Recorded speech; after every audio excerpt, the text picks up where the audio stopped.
Welcome back to another edition of the GSMC College Football Podcast, presented to you by the GSMC Podcast Network.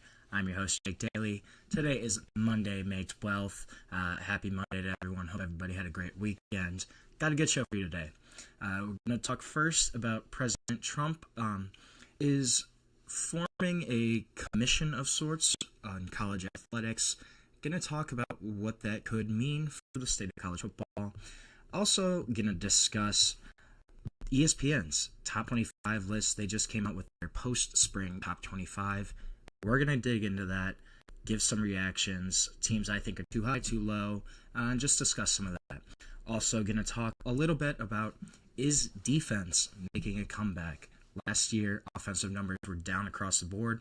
Is this a trend, or is this a one-year thing? Going to get into that a little bit, as well as talk about my Big Ten quarterbacks. We're going to continue those rankings and talk about some potential impact transfers who transferred to contenders, guys that could make some big-time impacts on teams that are on the national stage.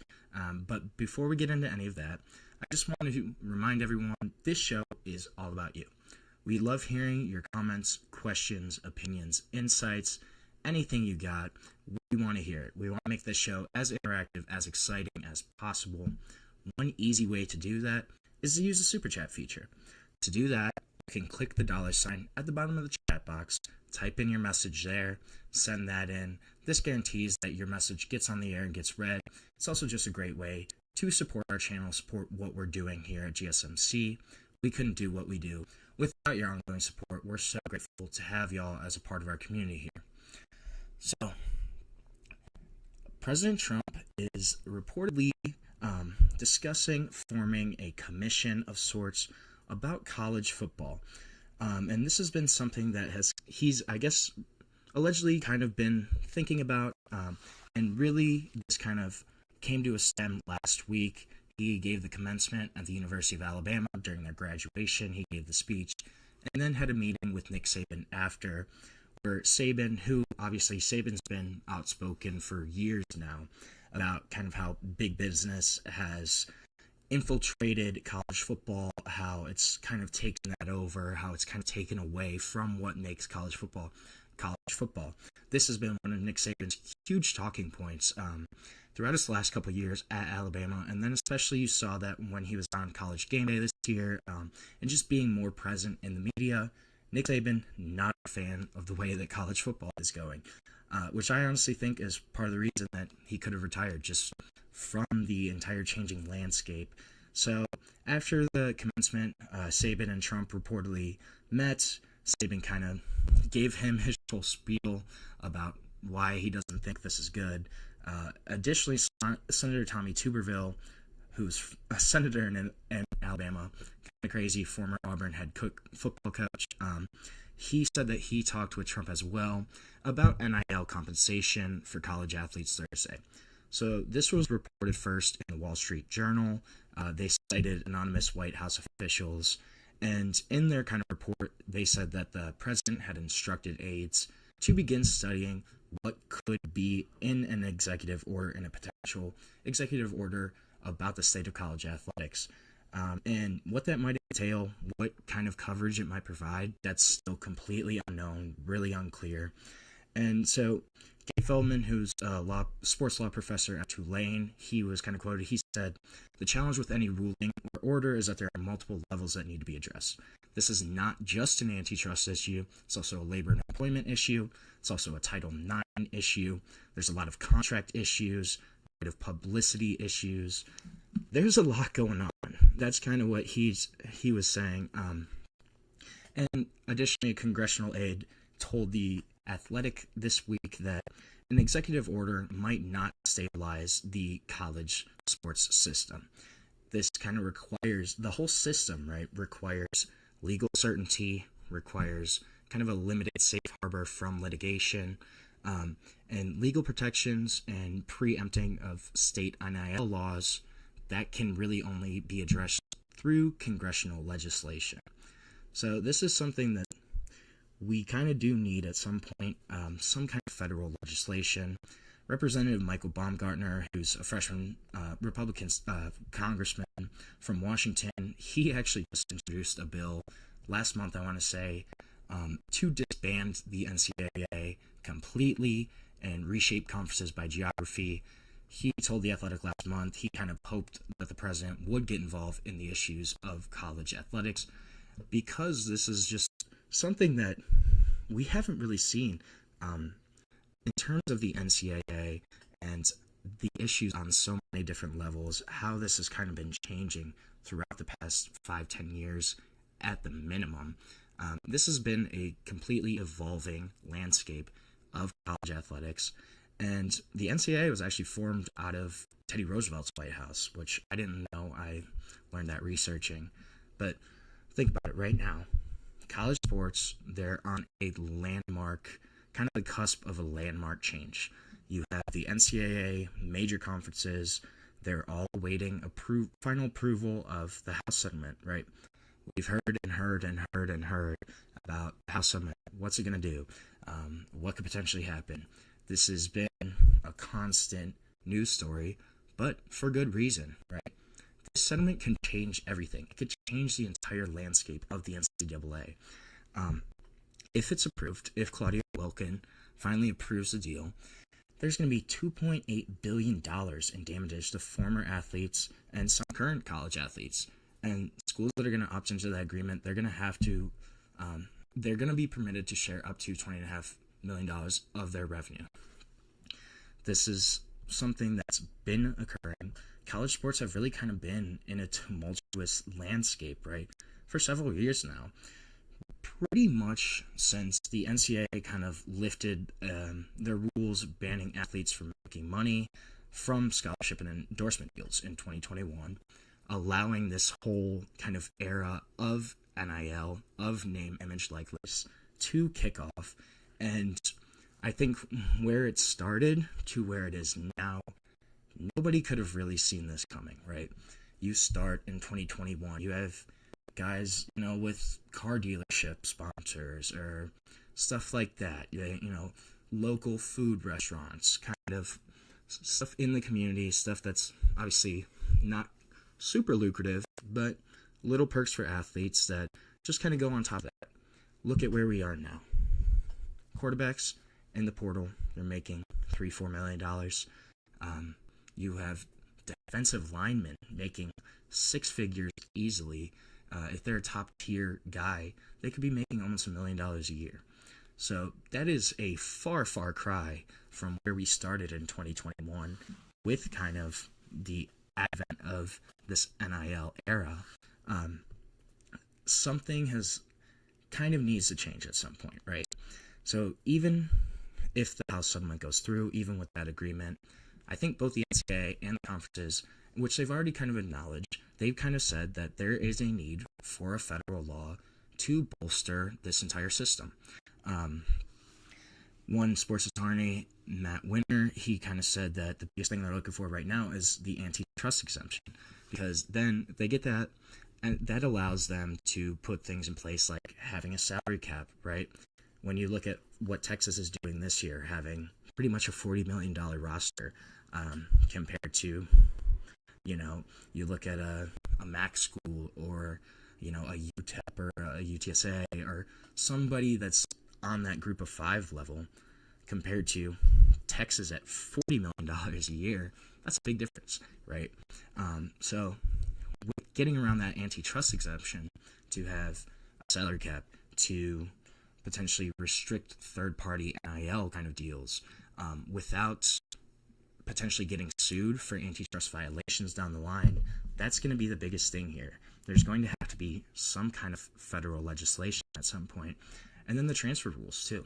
Think about how much the transfer rules have changed in the past, even 3 years, 4 years. I mean, when I got to college in 2020, it was much different transfer-wise. And now, you have kids that are on their fourth school, their fifth school. That's easy, and that's something that has just kind of gone by the wayside. It's the one-time transfer rule, the sitting out. How do you kind of work around that? Do you put a new transfer rule in place to kind of limit the transfer portal, the movement, the player movement? Do you kind of put something in there to try to limit that? Not sure, but that's an antitrust issue as well. Every week, pretty much, there's a new lawsuit kind of related to eligibility rules. You look at Diego Pavia, Vanderbilt. He just sued basically for all of JUCO athletes this past year. This is something that's a current issue. It's recurring, though, too, in terms of transfer portal eligibility, when guys can go to different schools. All those rules have kind of been thrown by the wayside right now. And only really a bill passed by Congress could address those issues. There's been multiple kind of bills, drafts introduced, announced, floated by members of Congress on both sides of the aisle. And there have been a dozen public hearings since 2020, kind of all around what's going to happen with the NCAA, what's going to happen with the state of college athletics. It's completely different. The Power Four commissioners, again, visited Washington last month to lobby for some kind of legislation, but none of the bills have gone anywhere yet, right? So back to this commission that Yahoo Sports reported last Wednesday. They said that former Alabama head coach Nick Saban, as well as Texas Tech Board of Regents Chairman Cody Campbell. If you don't know who Cody Campbell is, go look him up for a second. That's a dude with a lot of money and a lot of influence in the Texas Tech program and kind of throughout that whole university system.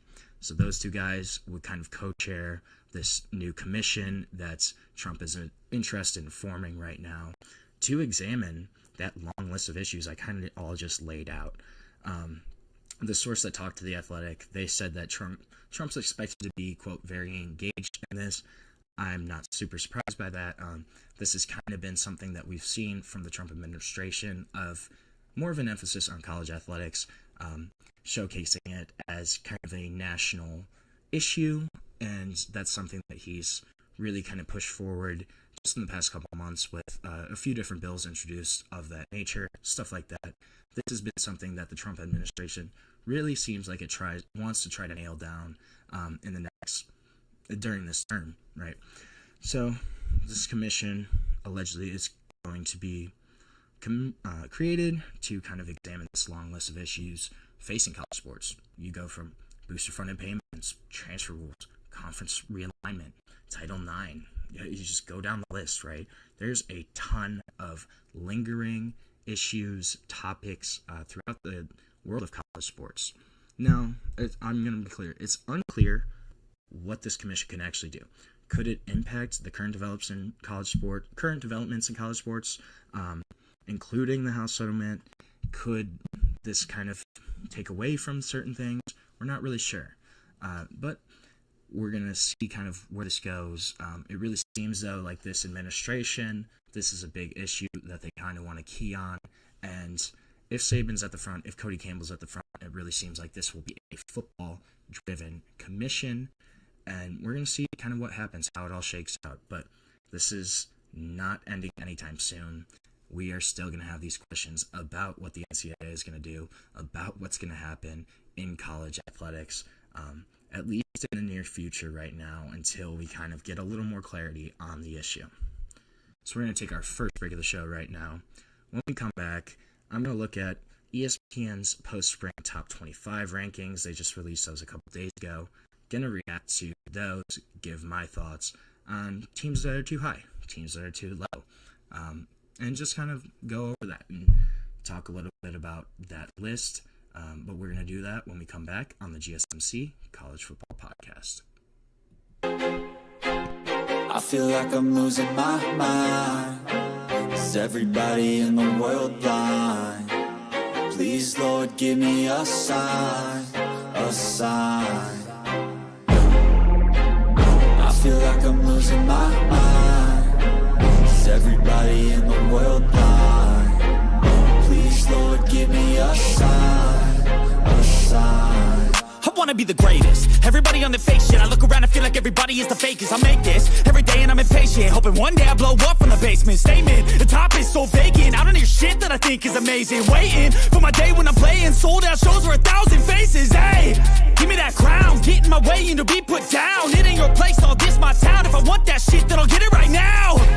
I'm losing it, the noose it fits, I'm losing shit, a stupid myth. You choose to live or choose to dip, you choose to fight or lose your grip and lose a gift. I feel like I'm losing my mind. Is everybody in the world blind? Please, Lord, give me a sign, a sign. I feel like I'm losing my mind. Is everybody in the world blind?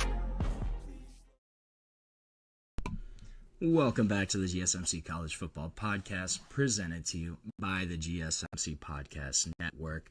On this Monday, May 12th, just discussed the potential of a presidential commission on college athletics.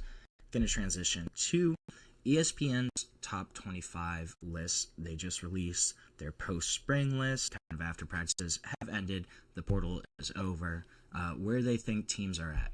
So, before we get into that, though, I just want to remind everyone, this show is all about you. We love hearing from you. We want to make this show as interactive, as exciting as possible. One easy way to do that is to use the Super Chat feature. To use the Super Chat feature, all you have to do is click the $sign at the bottom of the chat box, type in your message, comment, question, opinion, hot take, whatever you got in that box, send that in. This guarantees that your message gets on the air, gets read live. It's also just a great way to support our channel, support what we're doing here at GSMC. We couldn't do what we do without your ongoing support. We're so grateful to have y'all as a part of our community here at the GSMC Podcast Network. So, ESPN, their top 25. Now, ESPN kind of, I go back and forth on what some of their lists, some of kind of what goes on. First, before I want to do the top 10 and see who they had in the top 10. So, at 10, they had the BYU Cougars. Number 9 was the Alabama Crimson Tide. Number 8, the Oregon Ducks. 7, the Notre Dame Fighting Irish were there. Number 6 was Tigers, but the LSU Tigers as the number 6 team in the country, and I'll touch on that in a second. 5, the reigning national champions, the Ohio State Buckeyes. They dropped to 5 in this list. Then you got Georgia, 4, Texas, 3, and another Tigers team, Clemson Tigers at number 2. We're going to talk about that. And then they have Penn State at 1, which honestly, I think makes a lot of sense. For Penn State to be number 1, you're returning a ton of production. You have Drew Aller coming back. You have Katron Allen coming back. Singleton coming back. Added a couple transfers. One of them I'm going to talk about later, and Trevor Pena. But you added some guys that can kind of supplement those big stars. Danny Dennis Sutton coming back. You still have a really strong defense. I think that makes a lot of sense. That's Penn State's number 1. Got to the semifinal. We're really, really close to getting to the national championship last year. Just kind of threw it away at the end of the game, but it makes a lot of sense. I think Penn State's number 1 in the preseason. In terms of returning production, stuff like that, makes sense. Now, Clemson at 2. Clemson at 2, really? I don't know. I don't really love this. I understand why. I'll say that. They do have Klubnik coming back. You have a stacked receiver core and Antonio Williams, Bryant Wesco. You have a really experienced offensive line all coming back. So this offense really should produce fireworks this year. Kind of don't really have a 2-player attack at running back. That's kind of one of their biggest concerns, issues right now, coming out of the spring. And then Dabo Swinney did make a big move to kind of shore up this defense, which they were second to last in the ACC last year in terms of stopping the run. They gave up 160 yards per game on the ground last year, which is pretty brutal if you consider the talent that Clemson has on that defense. Some of the guys in TJ Parker, just some of those other big-time players on defense being second to last in the ACC in terms of run defense, is really, really rough. But they make a big move. They bring in DC Tom Allen from Penn State, actually. So they lure him away. That's a big move. But are these moves really enough to rank them higher than guys, more proven contenders in the past couple of years, right? If you look at Clemson and the history of this college football playoff era, obviously they kind of dominated those early 4 to 5 years, right? They were pretty much in almost every year, had some really great teams. But in this NIL era, since kind of 2020, 2021, Clemson has really fallen. You have Texas, Georgia, Ohio State, Notre Dame, Oregon, right? Clemson ahead of all those teams. That just, it really doesn't make sense to me. I want to see them prove it more. I think maybe if they had won a college football playoff game last year, okay, I could see it, right? Yeah, maybe that makes sense, but they didn't. And this is a team that barely snuck into the playoff last year. And ESPN has them as the number 2 team in the country right now. I don't really buy that. We're going to see what happens when the season starts. But I don't buy Clemson at 2. Another team, LSU at 6. Really? The other Tiger team? No, I will say, there is absolutely no reason that LSU should not be in the thick of the SEC race, of college football playoff race, because the talent that they have on that team. And Brian Kelly brought in 18 guys in the portal, right? And a bunch of them are plug-and-play starters. The latest one, AJ Halsey, I talked about a couple weeks ago, all Big 12 safety at Houston, gonna slot right in and be a big-time contributor for that team. But really, I mean, LSU, yes, they do have Garrett Nussmeier coming back, which I think he's a super underrated quarterback in terms of national media, in terms of the coverage he gets. I think Garrett Nussmeier is really underrated.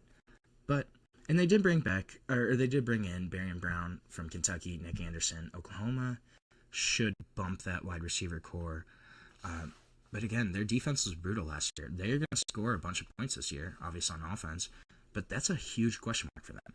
They were 14th in the SEC last year in scoring defense, and that's pretty surprising from an LSU team, just when you consider kind of the guys that they normally have. You still have Harold Perkins, which is an absolute freak on that defensive line.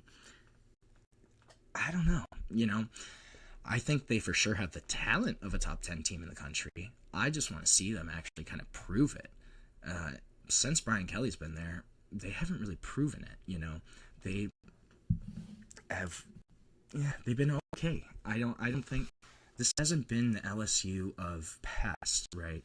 Where, I think Coach O got kind of a break with that Burrow run in 19, but LSU is super strong consistently, and we just kind of haven't seen that same fight, that same grit from these LSU teams under Brian Kelly.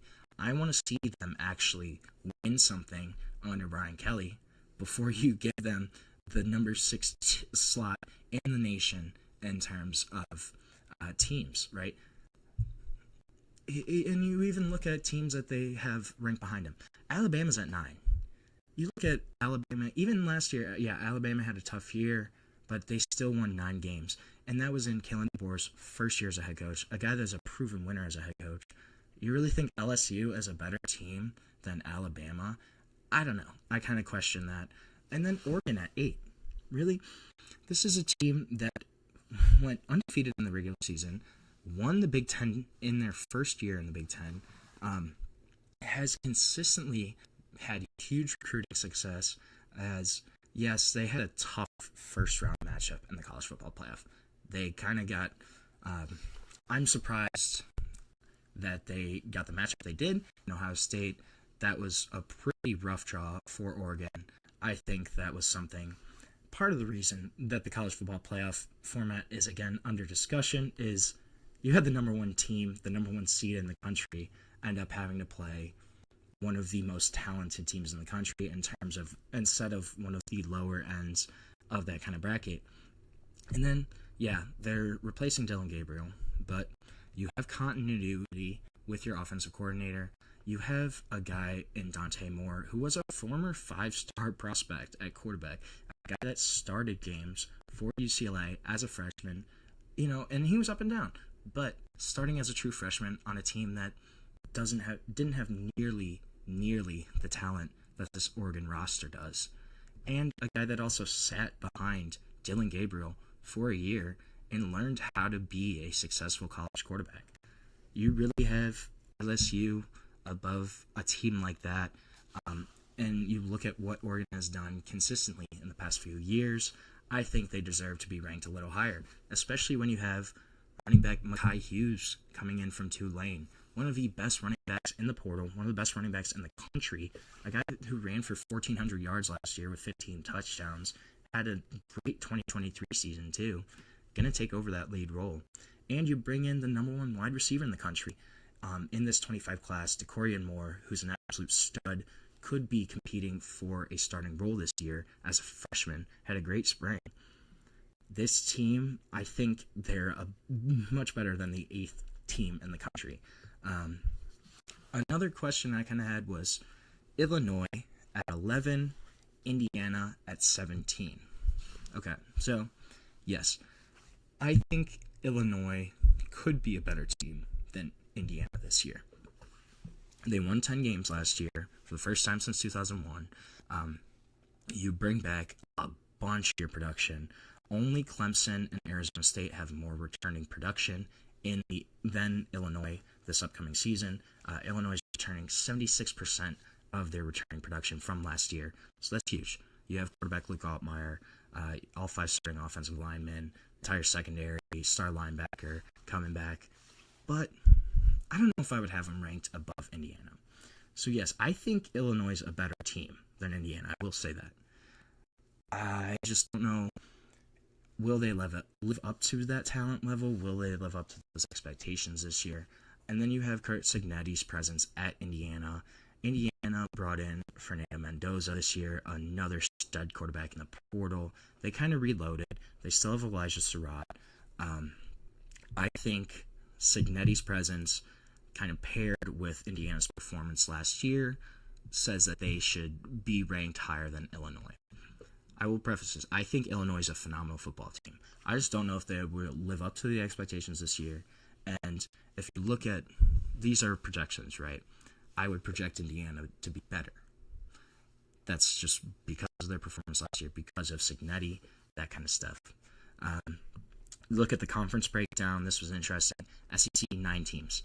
Big 10, 6 teams. The Big 12 in third place with 5 teams. The ACC had 4, and then obviously independent Notre Dame was the one independent there.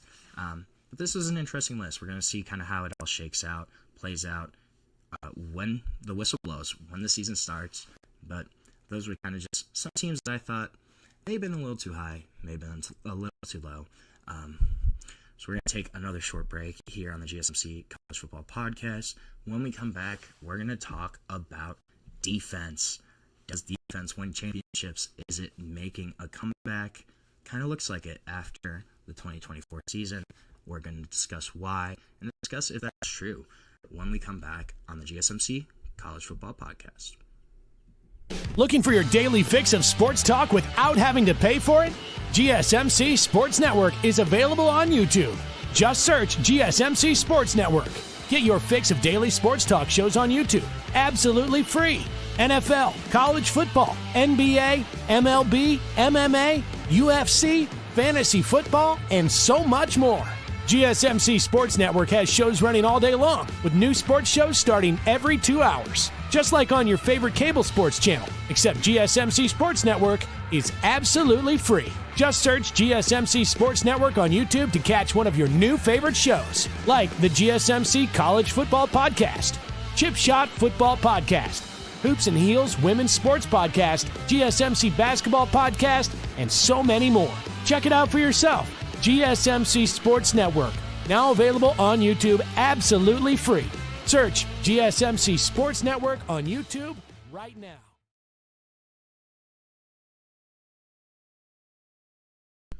Welcome back to the GSMC College Football Podcast, presented to you by the GSMC Podcast Network. just touched on ESPN's most recent top 25 list. Do I agree with it? Yes and no. But looking at the defending national champion, the Ohio State Buckeyes, who came in at 5th on that list, a big reason that they won the national championship last year was because of their defense. I want to talk about, is defense back? Is it coming back? This has been the past decade or so where offense has taken over college football. Offensive explosions. You look at traditional kind of defense run-heavy teams, LSU, Alabama, Georgia, those SEC teams. They've all modernized their offense, all kind of go shotgun, passing more, and that won them national championships in the past decade. But the takeover stalled in 2024. Points and yards have been trending down, especially at the top of, when you look at the blue bloods, the cream of the crop. Per True Media, so the teams in last season's AP Final 5, so that was Ohio State, Notre Dame, Oregon, Texas, and Penn State. Those 5 teams averaged the fewest points per game by the final top 5 since 2006. Came in just under 35 points per game. And then they also had the lowest yards for the top 5 teams, offensive yards total per game. They had just over about 426, but that was the lowest since 2009. So we're talking about fewest points per game, fewest yards in a long time. And you look at kind of, right, I said, Georgia, Alabama, LSU, they all have modernized their offense. That's all been a big point of competing in the past decade of college football is offense. And even Kirby Smart, right? Kirby Smart's a defensive guy, played DB, was a defensive coordinator. He even acknowledged at one point that the, defense wins championships, that axiom, that's really doesn't hold true anymore. It's not really the case anymore. But you look at last year in 2024, defense made a comeback. All 4 of the semifinalists last year were in the top 11 in the country in terms of defensive yards per play. And this was a year after only one semifinalist in 2023 was in the top 10, and that was champion Michigan. So what happened, right? Have DC's finally just kind of caught up to the trend? Has the offensive kind of revolution hit a wall, or is it just kind of a matter of time right now? I think there's a couple different factors, right? So when we look at one of the big things here is the new clock rules, right? So 2 years ago, the NCAA Football Rules Committee, they installed rules aimed at shortening games. I don't know how they shorten games. If you go to a college football game live, it takes forever in terms of the TV timeouts, in terms of just getting through a series. It takes a long time. But so they install these rules aimed at shortening the games for safety reasons and also to help more games fit into the TV windows. Shocker there. They wanted to fit into the TV windows. But the clock didn't stop on every first down, and so that was one of the big things there was, you look at previously in college football, every first down the clock stopped, which was a big advantage to certain teams. But so that was a huge rule change that happened 2 years ago, kind of got implemented. And so obviously, naturally, there's going to be fewer plays. There's going to be fewer drives. There's going to be fewer chances to score. And nationwide, last season, saw the fewest plays per game, fewest drives per game in 20 years, since 2004. The final 5 teams in the AP pool, they averaged the fewest offensive plays per game. I already said they averaged the fewest offensive yards, but averaged the fewest offensive plays per game of any top 5 since 2006. Also, fewest offensive drives per game in the past 20 years, as far back as we can kind of get that data. So this is something we haven't really seen in a while. And so Manny Diaz, obviously the Duke head coach, longtime defensive coordinator in a bunch of different conferences. Duke last year, they had the ACC's 3rd-ranked defense in yards per play, and they also played Ole Miss and Miami last year. to the two top offenses in the country. Manny Diaz kind of said he thinks it's mainly about the clock rules. He said the easy answer is just the game has slowed down. Clock rules, you have limited snaps. You just don't have as many opportunities to gain yards, to score, to go on offense. It's kind of like they're not playing as many innings as they used to, right? If you throw in a baseball reference there, you go from 9 innings to 8. So it would make sense, right, that yards are down just because of the clock rules. But then you can also look at the portal and and the college football playoff, and then another feature that kind of came back, the huddle. Everyone remembers a huddle, right? I mean, we haven't seen it in like 5-10 years now in college football, it seems like. But the huddle came back last year. I love the huddle. Ohio State last year won the national championship. They huddled more on their way to winning the national championship, and that was kind of a strategy. Ryan Day said that they wanted to cut down on the number of snaps, and it also kind of fostered unity in terms of they brought in a transfer quarterback in Will Howard, and that was just kind of a boon for them. But Ohio State wasn't alone in this. If you look at those top 5 teams again, they went no huddle about 30 plays per game this past season, and that was 7 fewer plays on average per game than those top 5 teams had in any season since 2014. So a decade plus of just not every other team every other year had ran no huddle more often, and that's enough for 7 fewer plays on average in terms of their game. So offenses are playing more deliberately, they're making more checks at the line, they're getting these transient rosters in which it's kind of a hodgepodge of players. It's no longer players you grow, develop, recruit for multiple years, and you have your scheme. You have guys that are new that you kind of have to adjust on the fly, right? So offenses, they're checking at the line, they're getting these guys in place. That all kind of makes sense.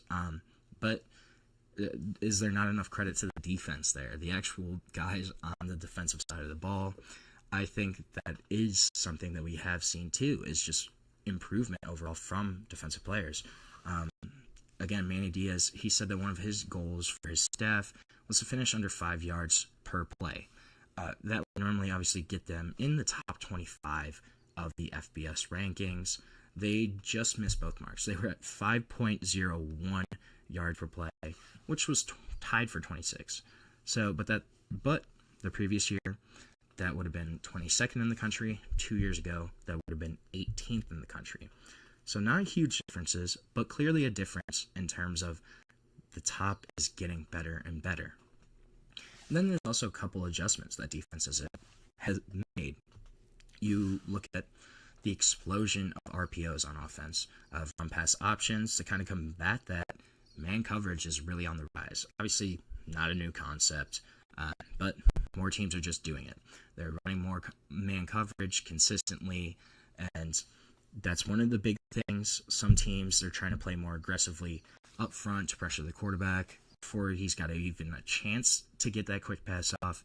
And then also, coaches are getting smarter about substituting to kind of slow down the up-tempo offenses.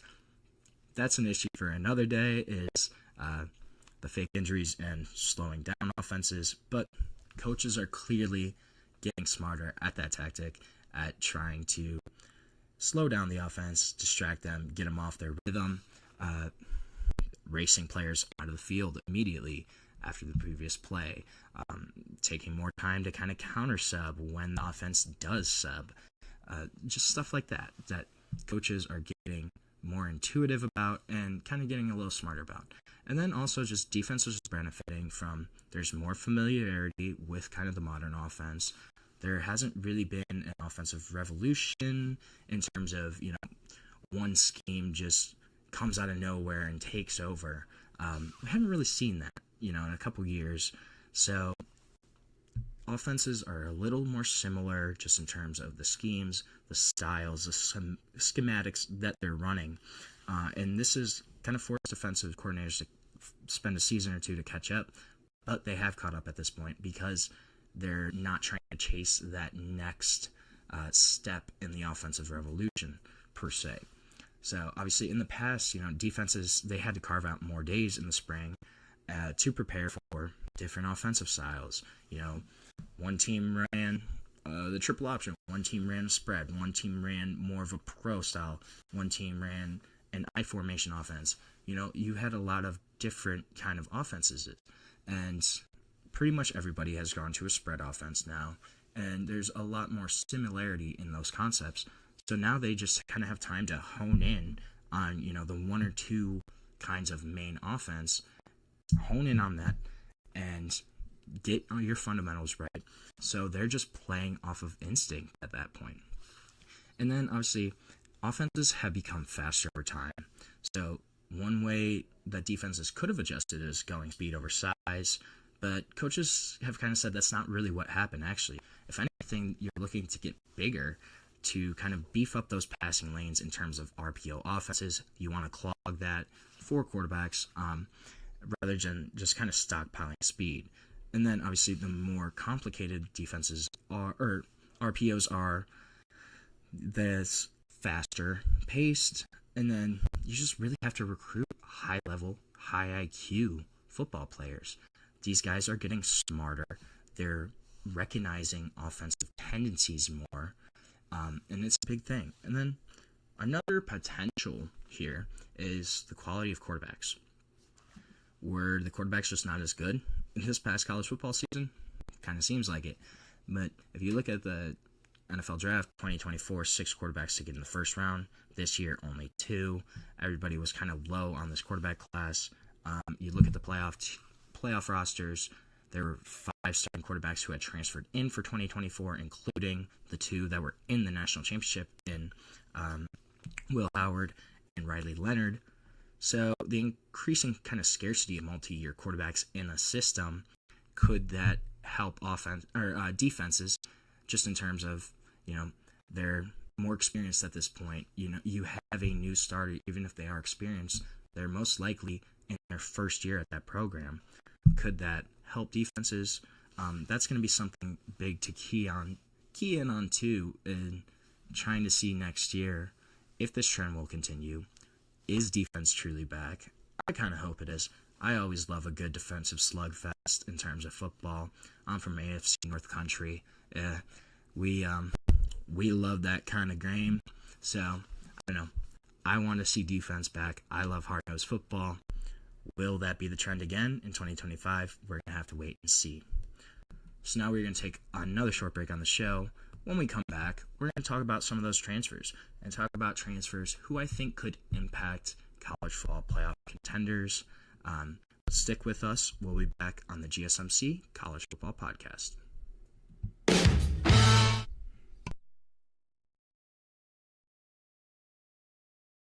For the best and latest podcasts available anywhere, go to the podcast app on your cell phone and type in GSMC to access free content-rich podcasts on health and wellness, book reviews, sports, entertainment, relationships, social media, movies, technology, finance, and even weird news. Subscribe and download the GSMC Podcast Network's family of shows, available everywhere podcasts are found.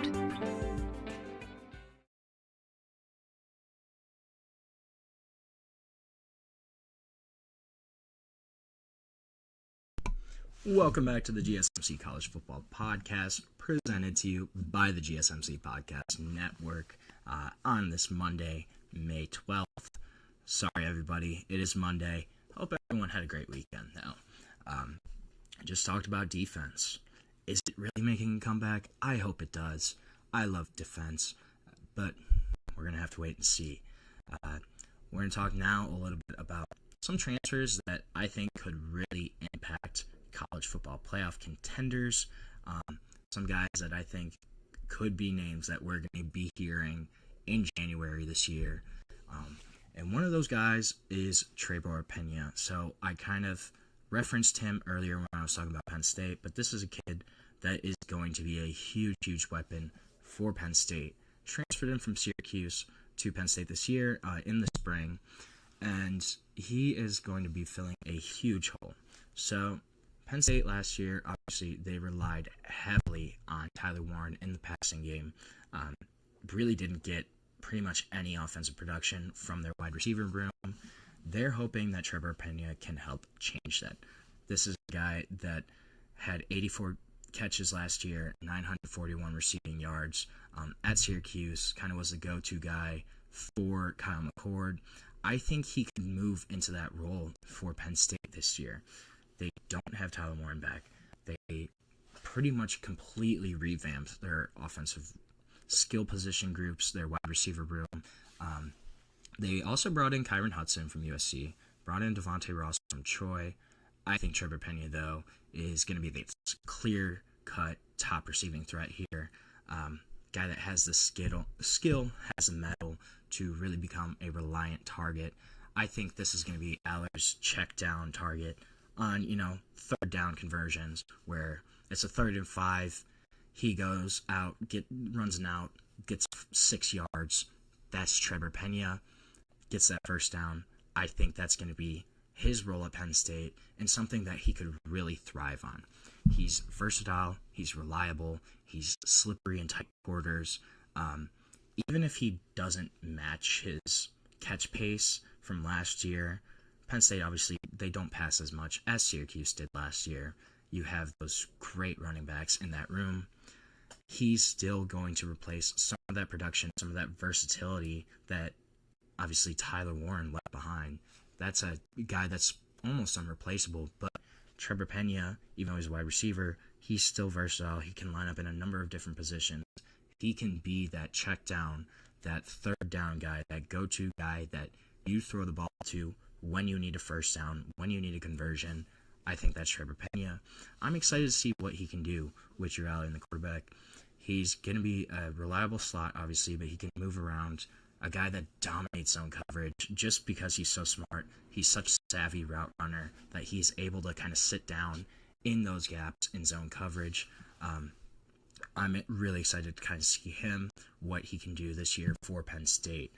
Another guy I've talked about a couple times, but Jack Andrews, man. This kid, I'm excited to see him at Texas. Transferred in from Cal.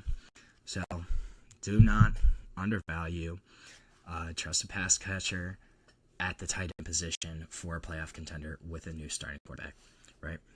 You had Gunnar Helm last year. Dude, that was incredibly productive.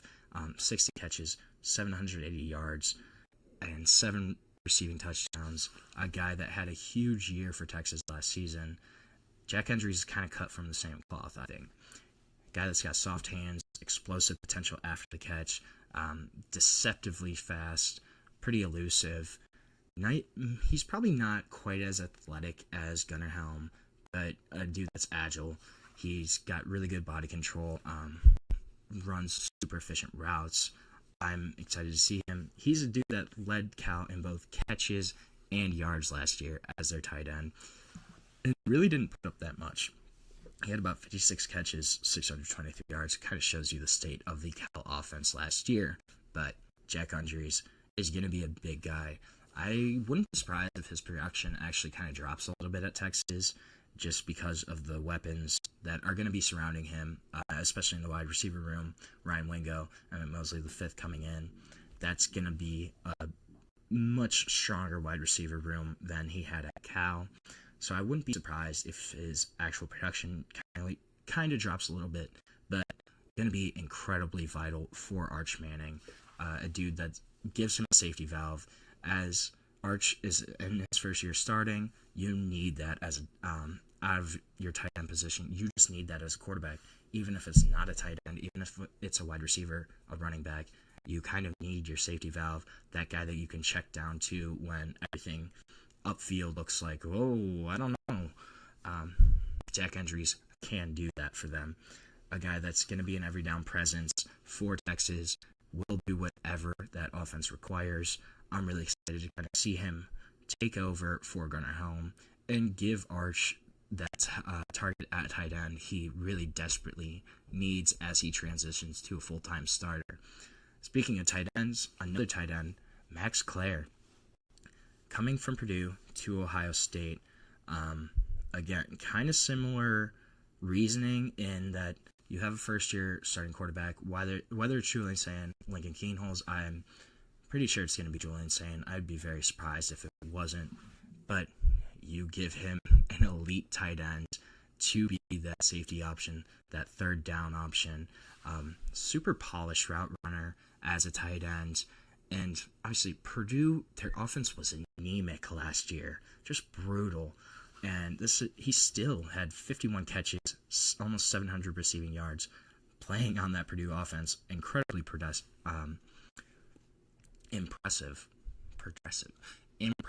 Sorry, words are hard, but this is a guy that Purdue utilized in a bunch of different spots to kind of create matchups all around mismatches in the passing game. 6'4", but moves really well, able to adjust to the ball on the fly.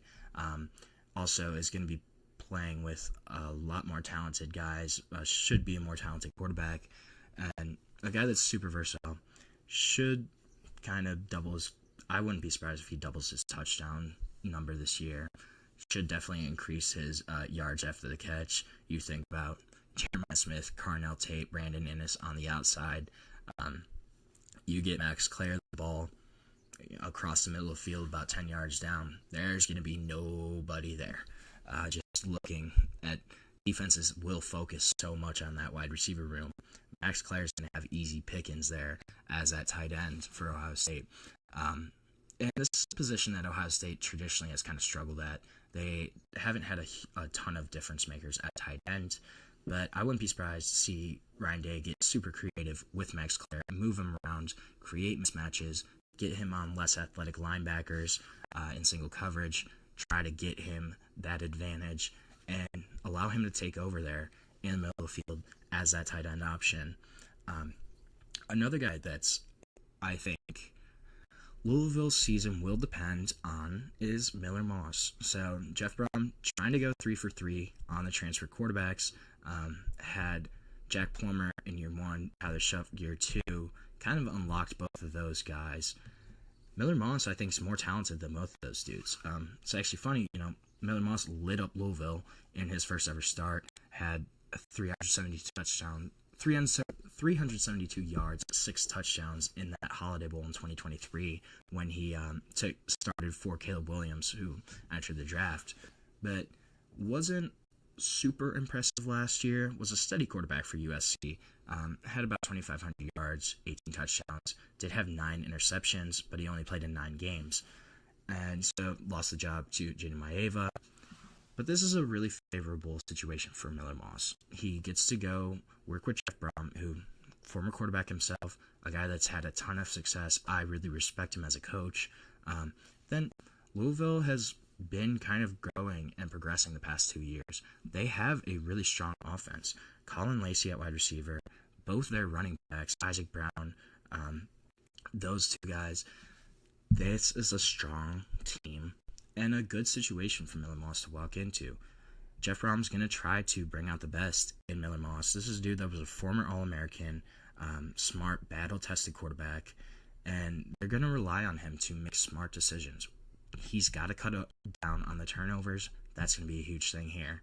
But I could see him making a big impact there. And if he plays really well, I would not be surprised to see Louisville be a college football playoff contender, be in contention for an ACC championship. That's very much in the realm of possibilities for Louisville. Miller Moss is just going to be the big key here. Can he kind of step up? Can he progress from what he was last season, take over that quarterback role, and be the guy that Louisville needs? That's going to be a big question mark, and we're just going to have to find out. Is he that dude or not? So we're going to take our last break of the show right now. When we come back, we're going to talk a little bit about my Big Ten quarterbacks, continue that ranking. We're going to go quarterbacks 8 to 5 today, discuss why, and get into that. So it'll be fun. But stick with us. We'll be right back on the GSMC College Football Podcast.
Welcome back to the GSMC College Football Podcast. We're going to finish off the day by talking Big Ten quarterbacks, ranked 8 through 5. I've kind of gone over the quarterbacks at the bottom of the conference and kind of what I think about that. Going to get into these guys now. The big theme here and this kind of upper middle tier, I would say, is lack of experience. A lot of these guys I kind of ranked where they are based on upside, based on how I think that they're going to do next season in 2025 with the pieces around them, stuff of that nature. So, number 8, this is kind of, I could see it being controversial. I have Bryce Underwood at number 8. Obviously, we have not seen him whatsoever as a college quarterback. We don't know what's going to happen with Bryce Underwood. True freshman, hasn't played a single snap for the Michigan Wolverines, but a guy that when you look at the potential, incredibly tantalizing prospect, number 1 overall prospect in his recruiting class, number 1 quarterback by a long shot, a guy that's 6'4", 210, has an absolute cannon of an arm, is going to have to fight off Mikey Keene for the starting job. Honestly, I could see Michigan doing Mikey Keene for a couple games. That just seems like a Michigan move to kind of start the veteran for a few games. But if they're smart, they hand over the keys to Bryce Underwood pretty much right away and say, hey, dude, this is your offense. This is your team. And we're just going to roll with it. A guy that I can't see how he would be worse than Michigan's situation at quarterback last year. Just an incredibly impressive prospect. A guy that they stole from LSU, gave him a $10 million NIL deal, essentially, to come to the University of Michigan. I'm excited to see what he can do, though. Is the hype real? Is this guy really that good? We're going to see it pretty much. I don't know if it'll be right away. I think even if Mikey Keene does start, who transferred in from Fresno State, who is a decent quarterback in his own right, I think even if Mikey Keene does start, we're going to see Bryce Underwood really early. Even if he could even be playing at the same time as Mikey Keene, I could see kind of a sub-package type deal. But this is going to be Bryce Underwood's team. I can see why people wouldn't agree with this, right? I just think the upside here, what he could potentially do for Michigan, they won a national championship with McCarthy, and then last year they had a brutal quarterback situation. They still beat Ohio State with those quarterbacks. They still beat Alabama with those quarterbacks. You had Davis Warren, Alex Orji, Jack Tuttle combined for 12 touchdowns and 13 interceptions. So I don't know if Bryce Underwood can be worse than that, frankly. I think this kid's going to be awesome. I don't know if he'll be awesome right away, but it's going to be soon, I think. At 7, then, I have Nebraska quarterback Dylan Raiola. Again, I said kind of the theme of this section of these Big Ten quarterbacks is youth and upside. Dylan Raiola obviously started every game as a true freshman last year for Nebraska, a kid that's a legacy recruit, really highly coveted, a guy that flipped a couple times throughout his recruiting process, but started every game last season for Nebraska, led them to a 7-6 record. They did beat Boston College in the Pinstripe Bowl, but there were definitely ups and downs from Dylan Raiola last year. Didn't have a 300-yard passing game, did finish with 11 interceptions, which led the Big Ten last season. So going to have to cut down on the interceptions, going to have to put more on his shoulders this year. But a kid that should be growing into that role. Obviously got a little boost in terms of experience this past year with being able to start every single game as a true freshman. Obviously, there's going to be ups and downs when you start as a true freshman. There's no way around it. That's just kind of how it goes. Inexperience, lack of playing time, maturity, just a lot of different kind of elements go into being a true freshman starter at the most important position in football. I think Dylan Raiola could really progress in year 2. He's going to be more comfortable in that offense. He's going to be more comfortable kind of taking charge of that Nebraska program, and I'm excited to do it. I think this is a team that's a really big question mark for me because I think Nebraska has a huge range on how their season could go, and a lot of that is probably because of Dylan Raiola. If he struggles again, they might be a 5 or 6 win team, but if he really takes that next step forward, I think Nebraska is an 8 or 9 win team. That's a big kind of gap there, and it's going to be on Dylan Raiola. I like, though, the potential of Dylan Raiola. I think coming in as a starter year 2, that's going to be a big thing for him, getting a full offseason just under his belt where he already knows he's a starter. He can hone on the playbook, really try to emphasize that, and there could be improvement here. But then the 6th best quarterback, again, another sophomore, but a guy I think is really, really tantalizing quarterback option in DeMond Williams Jr. from Washington. Now, this kid has only started 2 career games, so haven't seen a ton of him. He did lose both those games as a starter, but really showcased some high-end potential in those 2 games. Had 944 passing yards, 8 touchdowns, 1 interception in that time. Had a 78% completion percentage also. And Washington promoted QB's coach Jimmy Doherty to offensive coordinator. So obviously going to have continuity there with his QB coach becoming the OC. That should be a really good bonus for DeMond Williams. And I think this guy is a really big breakout candidate. If you look at what he did in those 2 starts he had, and just kind of the dual threat potential he showed, what he could do with his legs, what he could do throwing the ball, it's a really, really impressive quarterback. He's going to be super inexperienced, but I would not be surprised if DeMond Williams just jumps out of nowhere and starts sprinting out of the gate, kind of jumping into that upper echelon of quarterbacks. That would not be surprising for me whatsoever. This kid is legit. I think he can be a really great starter. I'm more concerned about the team around him at Washington, but I think him as an individual is a guy that's gonna be good. Good at the minimum. Then my 5th quarterback. Again, this is a guy that doesn't have a lot of experience. I'm going off of upside and potential here. Dante Moore at Oregon. I think he's going to be awesome. You look at a kid that redshirted last year, so he's still technically a sophomore. But in 2023, 5 career starts at UCLA.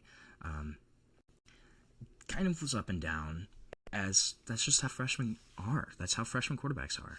So he had some problems with interceptions in that year at UCLA, but a guy that transfers away, goes to Oregon, sits behind Dylan Gabriel, and Dylan Gabriel played in college forever.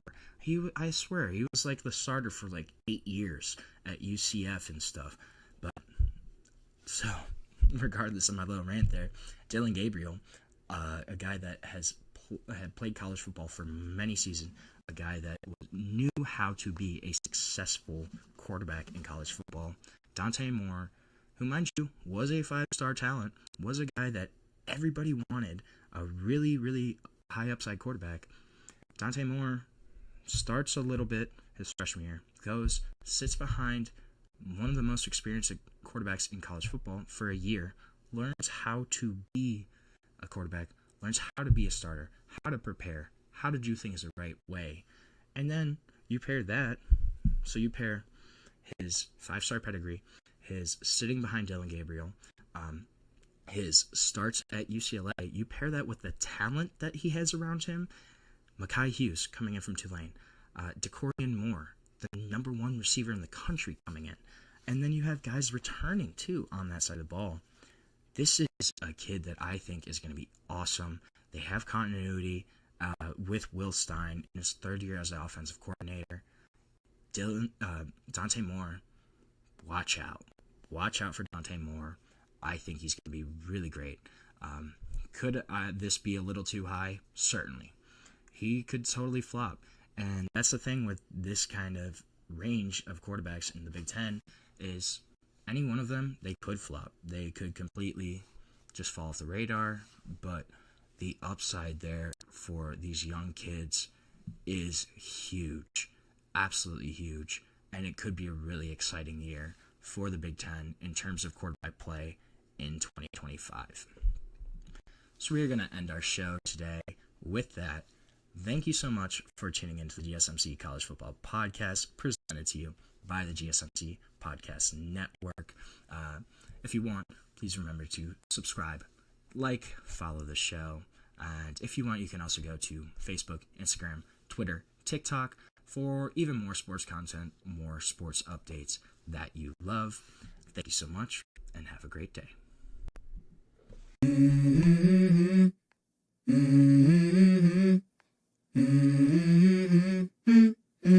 Let's go. I wake up to a little bit of drool on my pillow, feel like it's gonna be a bad day. Yeah, I'm tired of shit, and the coffee ain't hit yet, damn, ain't that great.